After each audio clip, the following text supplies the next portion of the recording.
আসসালামু আলাইকুম, আমি নাইম দক্ষিণ কোরিয়া থেকে সবাইকে স্বাগত জানাচ্ছি আমার ইউটিউব চ্যানেল লাইমিলিতে।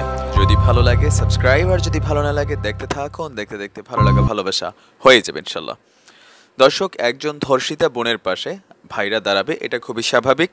আর প্রত্যেকটা ভাই যার যার যে অবস্থান আছে সেই অবস্থান থেকে আমরা যখন সমস্বরে প্রতিবাদ করব, তখনই আসলে ধর্ষকদের বিরুদ্ধে কঠিন থেকে কঠিনতর ব্যবস্থা গ্রহণ করা সম্ভব হবে।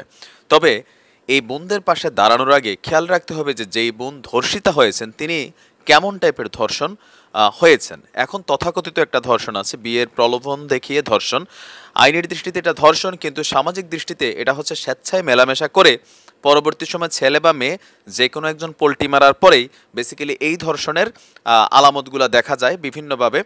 এখন অনেক সময় হয় যে অনেক ছেলেরা অনেক মেয়েদেরকে স্বপ্ন দেখায়, সংসারের স্বপ্ন দেখায়, ভালোবাসার স্বপ্ন দেখায়, তারপরে আপনার মানে কি বলা হয়, পাম্পট্টি মাইরা কোনো রকমের লিটনের ফ্ল্যাটে নিয়ে যায়। আর এটা তখনই সম্ভব হয় যখন ওই মেয়ে স্বেচ্ছায় দুই পায়ে হেঁটে হেঁটে লিটনের ফ্ল্যাটে যায় আর বিছানায় গড়াগড়ি খায়। এটা হচ্ছে একটা ধর্ষণ। আরেকটা হচ্ছে যেটা এই মুহূর্তে সিলেট এমসি কলেজে ছাত্রলীগের 6 জন কর্মী দ্বারা আপনার ধর্ষণ হয়েছে আমাদের যে বোন, সেইটা হচ্ছে আরেক ধরনের ধর্ষণ। রিয়েল ধর্ষণ হচ্ছে দ্বিতীয়টা, যেটা এমসি কলেজে হচ্ছে।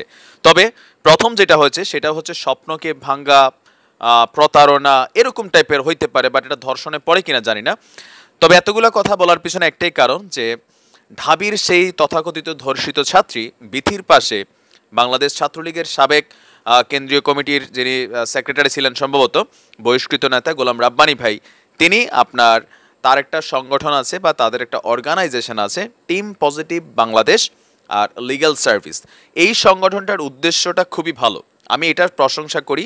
যে ভুক্তভোগী, তারপর হচ্ছেন বিভিন্ন জায়গায় যারা নানান জায়গায় ধোঁকা খেয়েছেন, প্রতারণা খেয়েছেন, বিশেষ করে নারীদের অধিকারগুলোকে নিয়ে তারা কাজ করেন, that's a good sign. And এই ধরনের সংগঠনগুলো হওয়া উচিত। আর গোলাম রাব্বানী ভাই, তিনি গতকালকে ঢাবির সেই ছাত্রী, যিনি সাধারণ ছাত্র অধিকার পরিষদের আহ্বায়ক মামুন সহ আরেকজন ছাত্র সোহাগের নামে ধর্ষণ মামলা, আর ভিপি নূরকে ধর্ষণ মামলায় বিচার না করার বা সহযোগী হিসাবে ইনক্লুড করেছেন, সেই মামলাটায় ওই ছাত্রীর পক্ষে আইনি লড়াই করার জন্য তার সংগঠনের পক্ষ থেকে তিনি একটা স্ট্যাটাস দিয়েছেন, যেটা ফেসবুকে তার আইডি থেকে, ভেরিফাইড আইডি থেকে দেওয়া হয়েছে।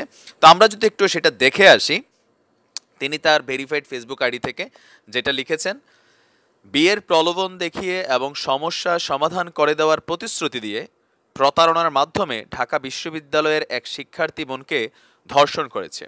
ছাত্র অধিকার পরিষদ নামক এই সংগঠনে কাজ করা দুই নরাধম, একজনের নাম সাইফুর, আরেকজনের নাম হচ্ছে সোহাগ, আরেকজনের নাম হচ্ছে মামুন, একই সংগঠনের হওয়ায় ধর্ষকদ্বয়কে আশ্রয় প্রশ্রয় দিয়ে এই বিষয়ে বাড়াবাড়ি করলে চরিত্র স্খলন ও সম্ভ্রমহানির হুমকি দিয়েও শেষ রক্ষায় ব্যর্থ হয়ে অপকর্মটিকে রাজনৈতিক মোড়ক দেবার হীন প্রচেষ্টায় লিপ্ত ডাকসুর সাবেক ভিপি।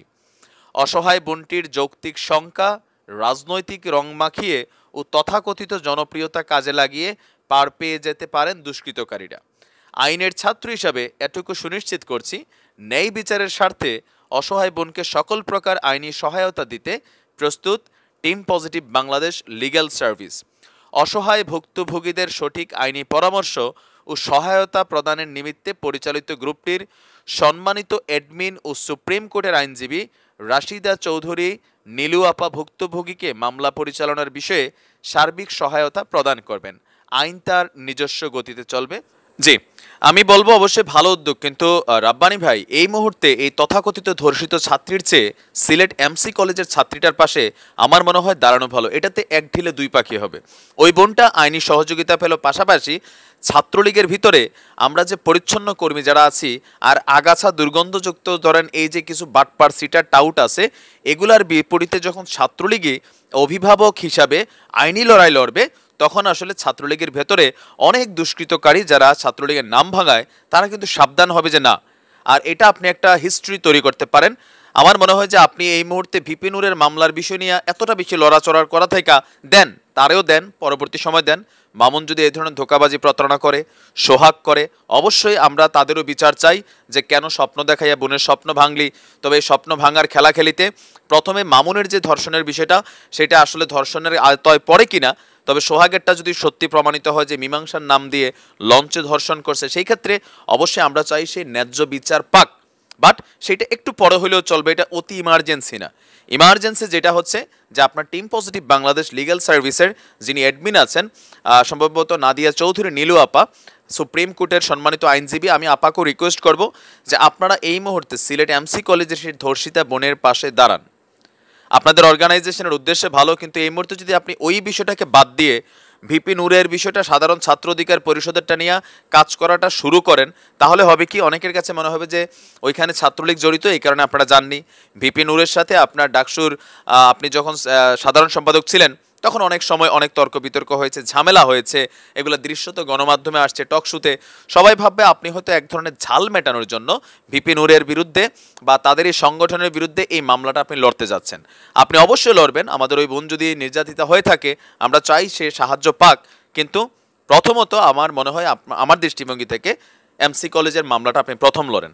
আর যাবার আগে আরেকটা কথা, রাব্বানী ভাই সহ যারা এই ধরনের অর্গানাইজেশনগুলো চালান, উদ্দেশ্য মহৎ, যথেষ্ট সুন্দর, দোয়া করি, আমরা সাপোর্ট করি, কিন্তু খেয়াল রাখতে হবে আপনারা যদি ভুল কোনো মামলা হাতে নেন, ভুল কোনো মামলা কোনটা, জনতার একটা বিবেকের আদালত আছে, সুপ্রিম কোর্টের, হাইকোর্টের রায় তো আমরা আসলে মেনে নেই দেশের নাগরিক হিসেবে, কিন্তু এর ভিতরে আমাদের একটা আদালত আছে প্রত্যেকটা মানুষের কাছেই। এই ধরনের মামলাগুলো যদি এইসব মেয়েদেরকে সহযোগিতা দেওয়া হয়, একদিকে ভালো আর একদিকে একটা নেগেটিভ দিক আছে। কেননা অনেক মেয়ে তখন করবে কি, স্বেচ্ছায় কোনো ছেলের সাথে কৌশলে আপনার হয়তো প্রেম ভালোবাসার নাটক করে সে হয়তো কোনো রকমে বিছানা পর্যন্ত চলে যেতে পারে, আর চলে যাওয়ার পরে সে এটা নিয়ে পরবর্তী সময় তাকে ব্ল্যাকমেইলিং করতে পারে, তার ক্যারিয়ারের পথে বাধা তৈরি করতে পারে। এই ধরনের কিন্তু একটা চক্র বাংলাদেশে কিন্তু খুব অ্যাভেইলেবল। সো তারা যদি এইখান থেকে একজন আবার সাপোর্ট পায়, তখনও তারা ভাববে যে এরকম সংগঠনগুলো তো আছে, আমরা ওইখানে গিয়ে সাহায্য চাইবো, তখন তো আমাদেরকে সাপোর্ট দিবে। এরকম কিন্তু পজিটিভ নেগেটিভ আছে। তা আপনাদের মামলাগুলো হাতে নেওয়ার সময় কাদেরকে সাপোর্ট করছেন, কাকে সাপোর্ট করছেন, কেন সাপোর্ট করছেন, এই সাপোর্টের ভিত্তিতে সাধারণ জনগণের কাছে আপনার মানে ইমেজ কি হবে, এই সংগঠনটার অগ্রযাত্রায় কতটুকু পজিটিভ নেগেটিভ ভূমিকা রাখবে, সেটা বস একটু ভাইবা দেখা আমার মনে হয় আপনার দরকার। উদ্দেশ্য ভালো, সংগঠনের আমি ক্রাইটেরিয়াগুলো পড়ছি, আমার কাছে ভালোই লাগছে। তবে প্রথমত আমার দাবি হচ্ছে যে আপনি প্রকৃতপক্ষেই যদি যে team positive Bangladesh legal service এই সংগঠনটার উদ্দেশ্য যদি মহতি হয়, প্রথমে আপনারা সিলেট এমসি কলেজে যান, সেই ছাত্রী বোনের পাশে দাঁড়ান, তাহলে আমরা ভাববো যে এইটার আসলে যাত্রাটা খুব ভালো একটা কাজ দিয়ে শুরু হয়েছে। দ্বিতীয় সময় আইসা ওই বোনের বিষয়টা আপনি দেখেন, কে ধর্ষণ করছে, কে না করছে, তথাকথিত নাকি ভিপিনুর সহযোগী কি, এগুলো আইন শৃঙ্খলা বাহিনীর মাধ্যমে অবশ্যই আপনার ইনভেস্টিগেশন করবেন, আইনের নিজস্ব গতিতেই চলবে, এটা হওয়া উচিত।